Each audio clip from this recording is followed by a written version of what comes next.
Alrighty friends, hello, I'm Aisling and I'm going to talk today about the books that I have read in the month of May. So we're coming into June already and basically we're halfway through the year, and this year has for me been the year of really trying to read the physical books that I have on my shelves. So at the moment, as things stand, I have 97 books to read.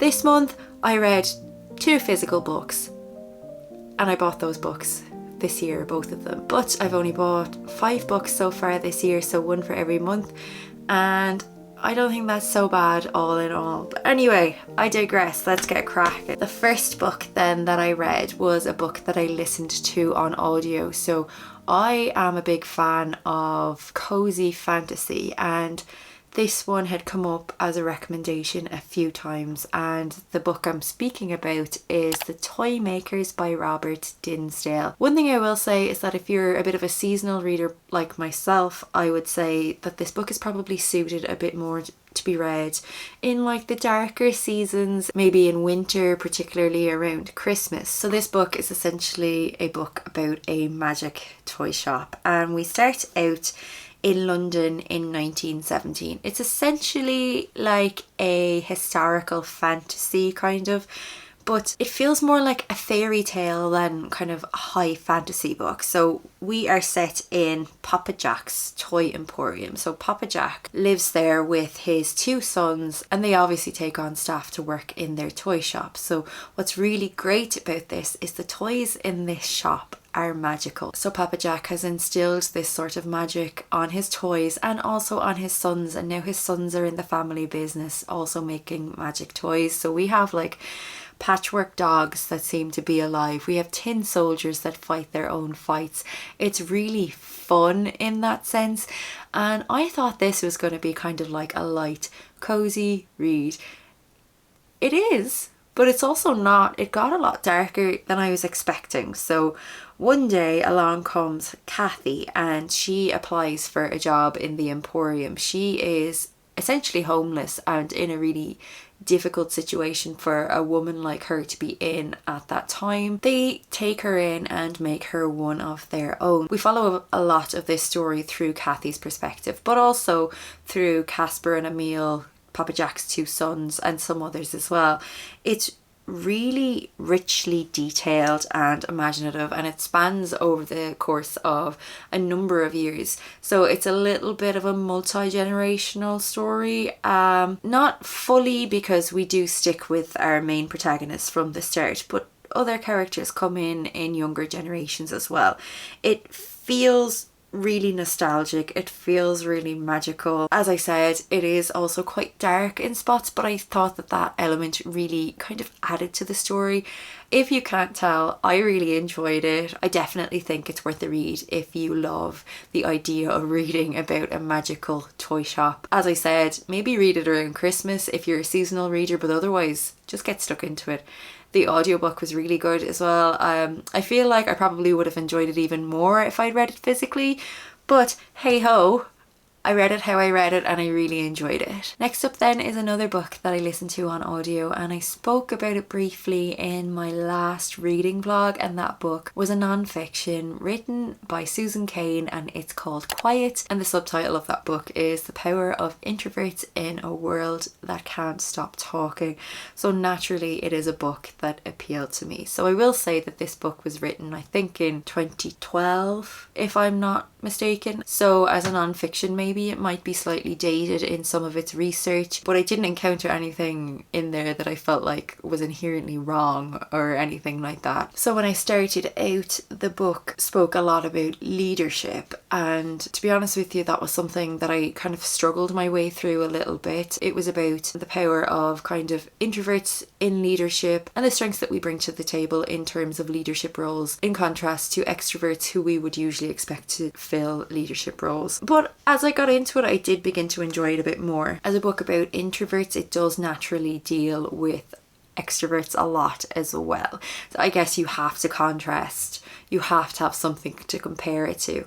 I found the discourse really interesting, and I think back around that time, so say in about 2012, there actually wasn't that much discourse about introversion or extroversion. And as somebody who was in college at that time, you were either very involved with other people or you weren't. And personally, I feel that people who were more naturally extroverted at the time probably got a lot more out of their college experience than I did. So this book uses facts and statistics and data to show that introverts can actually in fact be incredibly powerful and successful, not in spite of their introversion, but because of it. I will say that it might subscribe a little bit too much to success in terms of capitalism. I don't know that I personally subscribe to that thought that, you know, the more money you make, the more power you have, the more successful you are. I think personally success comes from contentment within yourself and within your family and your friends and your community. I don't know, in some senses maybe this book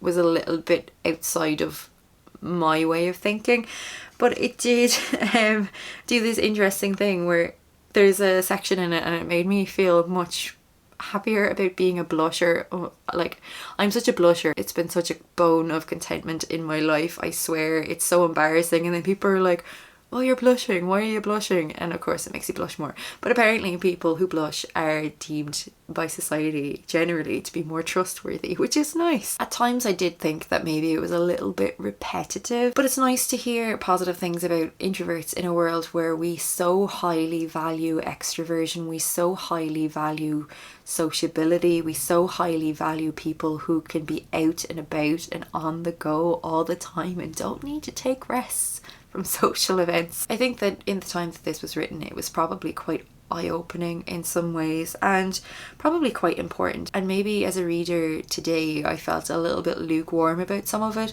but it's because now it's not new to me anymore and I feel much more comfortable within my own introversion.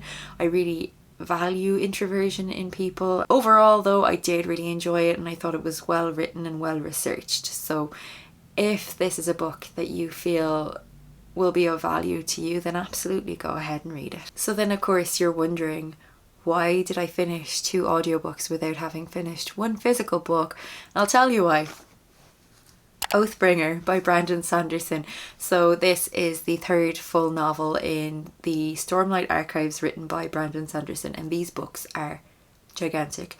They're each well over 1,000 pages. I think they average about 1,200 pages, and then there are some smaller novellas thrown in the middle there as well. So I had read 2 full novels, a novella, and now the 3rd full novel, and I have 1 novella and 1 full novel to go before I'm ready for the 5th installment, which will be published in December of this year. So this is a high fantasy series that mixes traditional fantasy elements with incredible world building and magic systems. I mean, this man, if you've heard of Brandon Sanderson, if you've read Brandon Sanderson, you know this man goes to all and every lengths to build worlds, to really create something incredibly immersive. So we are set in this series in a world in which gigantic destructive storms kind of sweep the land every few days, and the people have adjusted accordingly.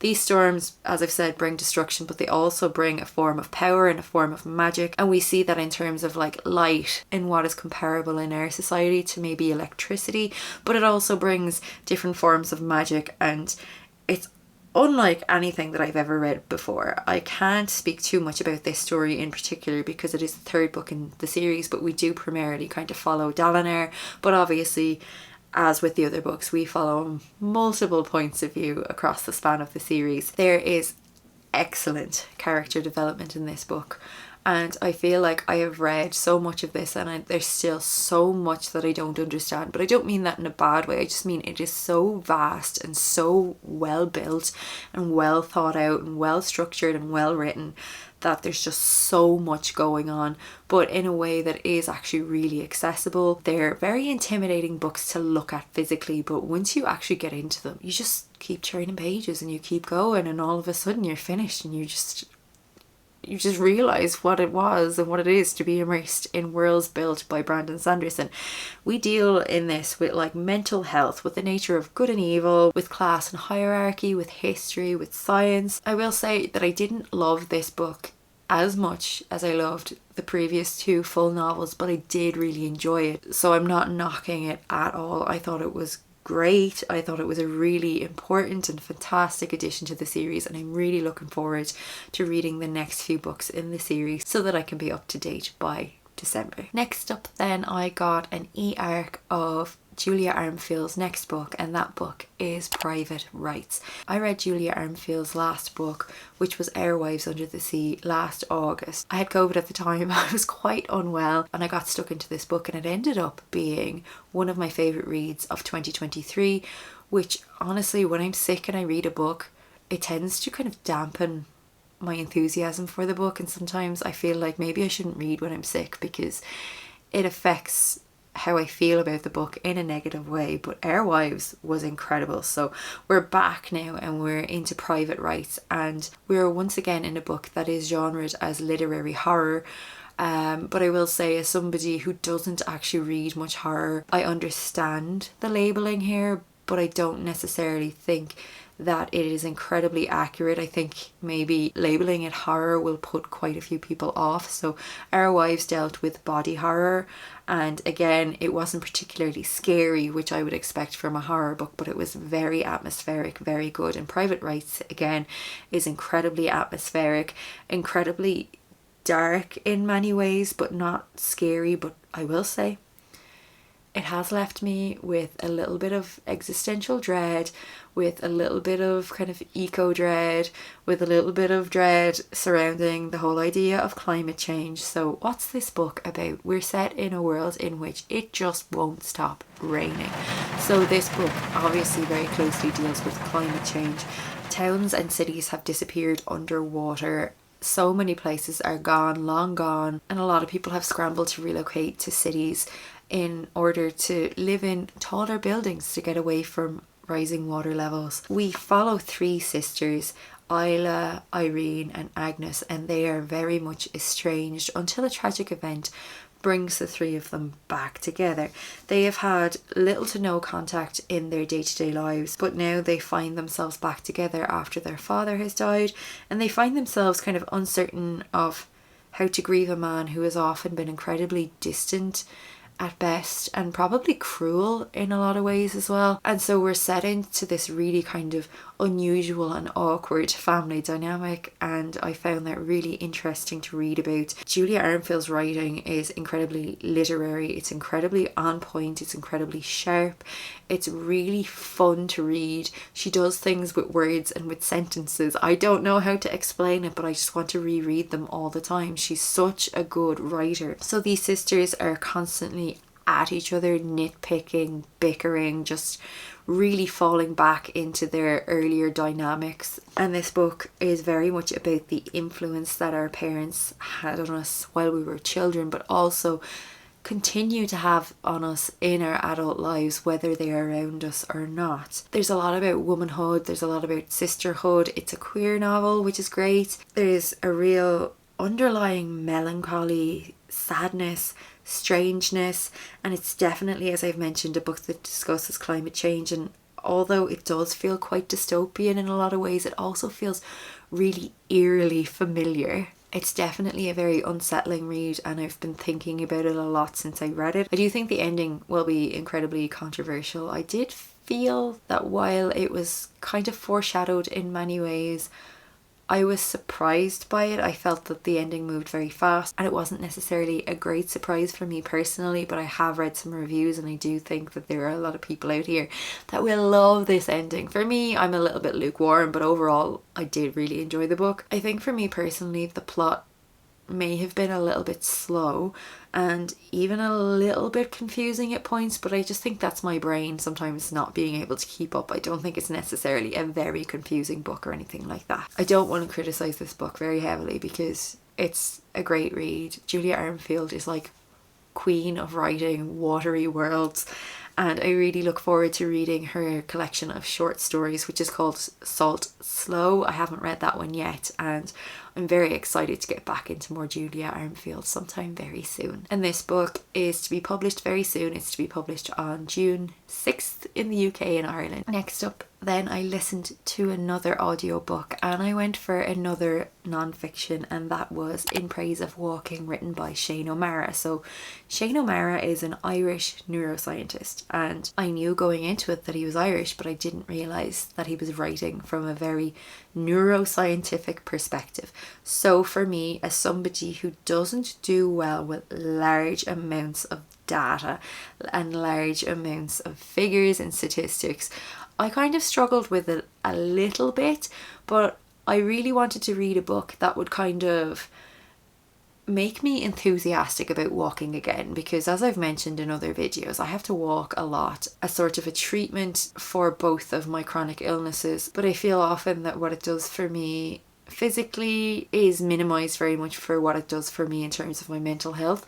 But lately, because I have to walk so often, I get a bit tired of it, and I just wanted something to kind of boost my enthusiasm and make me feel the magic of going for a walk again. As an adult, I had to learn to walk again, and at that point I just found myself feeling so amazed by this ability that we have to put one foot in front of the other, to move to get to where we need to go, just based on this seemingly very simple mechanic that we have and that we're able to do. But naturally, as things go, I'm only human, and sometimes we lose enthusiasm for things and we forget to be grateful for things that are actually really special. That's a long tangent to say I wanted to read a book about walking, and I wanted to read a book that would make me feel enthusiastic about walking again. If you want a book that teaches you about the physics and the mechanics of walking, then this absolutely is the book for you. Shane O'Mara will tell you how the spine works. He will tell you how the brain works in terms of walking. He will tell you about the structures of the brain and the structures of the spine and the structures of our bodies and the things that make us walk. And yes, of course, that's great, but also for me, I just found my brain a little bit kind of going over here at times. I don't think that I am necessarily the intended audience for this book.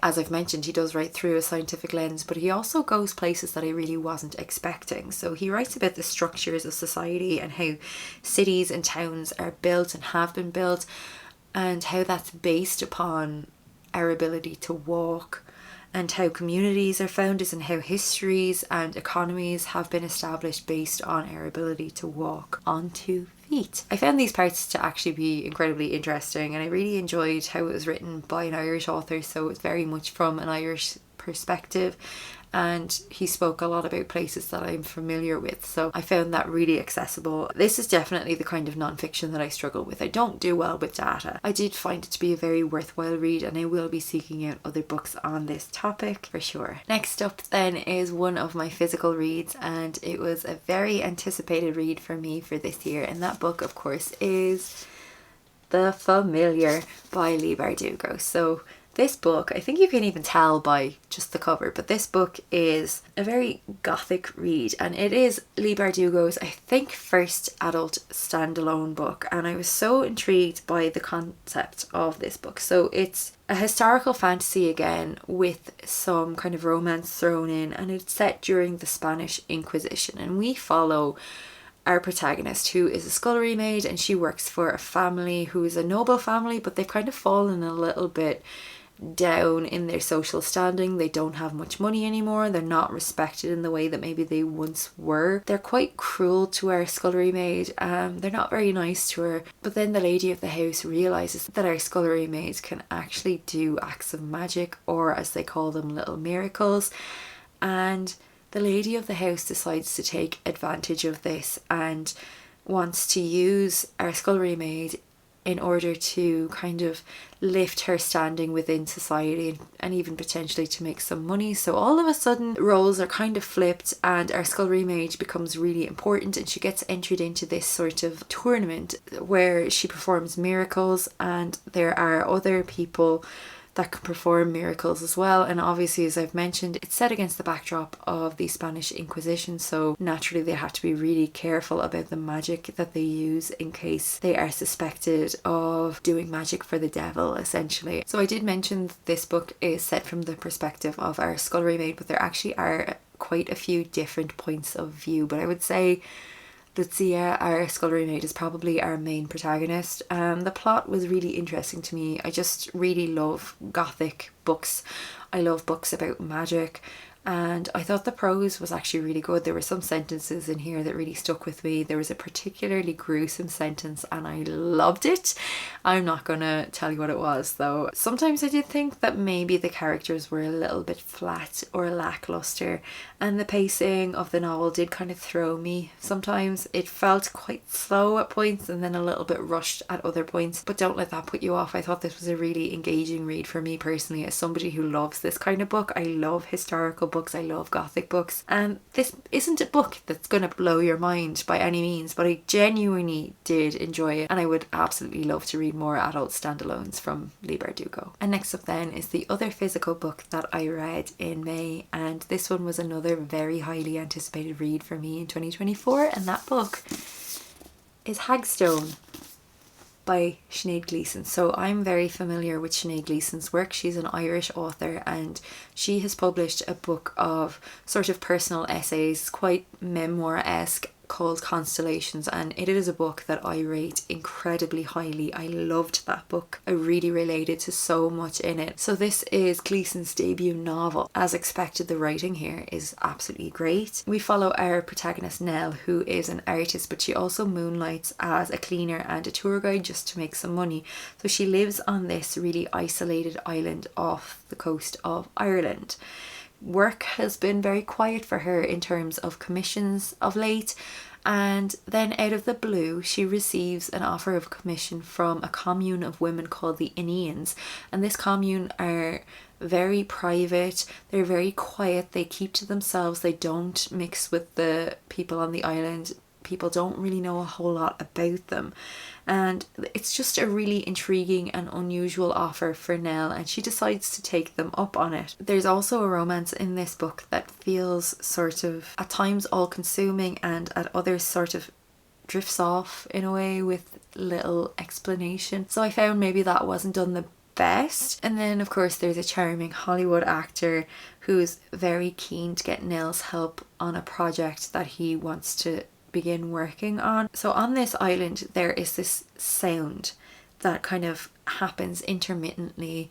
Some people on the island can hear it and some can't, but this sound brings along with it a lot of really unusual, unexplained events, and it's a really intriguing concept, and it added to kind of the insular and slightly occultish atmosphere of the story as a whole. The prose, as I've mentioned, absolutely pristine, really good, but sadly though, for a book that's only about 300 pages, I just felt that there was maybe a little bit too much going on. I think maybe because of this the pacing was a little bit off, and some things that maybe I feel personally should have been focused on a lot more were just sort of left up in the air. Also, this is another book that I just felt maybe didn't quite stick the landing, unfortunately. I think it's an ending that yes, some people will absolutely enjoy, but for me it felt a little bit rushed and possibly even a little bit random. I think it's a book that will be incredibly polarizing. Some people will absolutely love the sort of unexplained things that happen on this island, the things that you never really find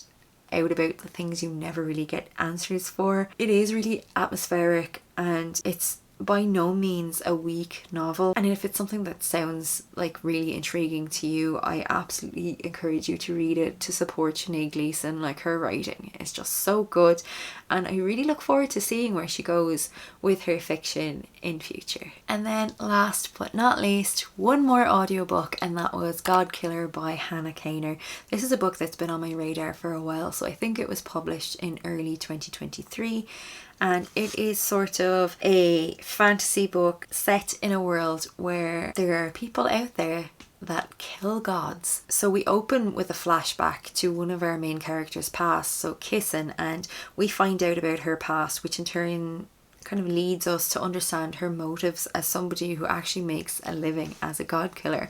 Surprise, surprise, it's not in the name of the book at all. Back in present day, Kissin encounters a god that she actually can't kill. This god is named Skedi, and he's sort of been bound to this young noble girl, and they're both on the run from unknown assassins. So they end up banding together with Kissin along with another knight who is also on a secret quest, and together they travel to the ruined city of Blenraiden, where they want to meet with some wild gods to ask favours. It's very much a quest story, it's very much a story that centres found family.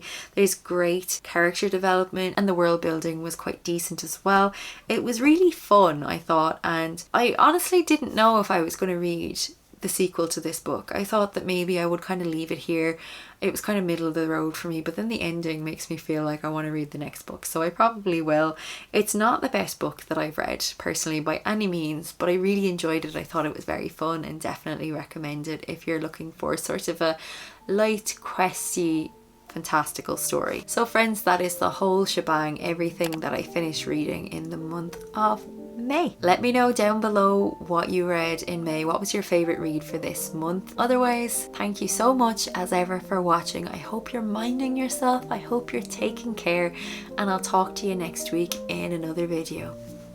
Bye bye.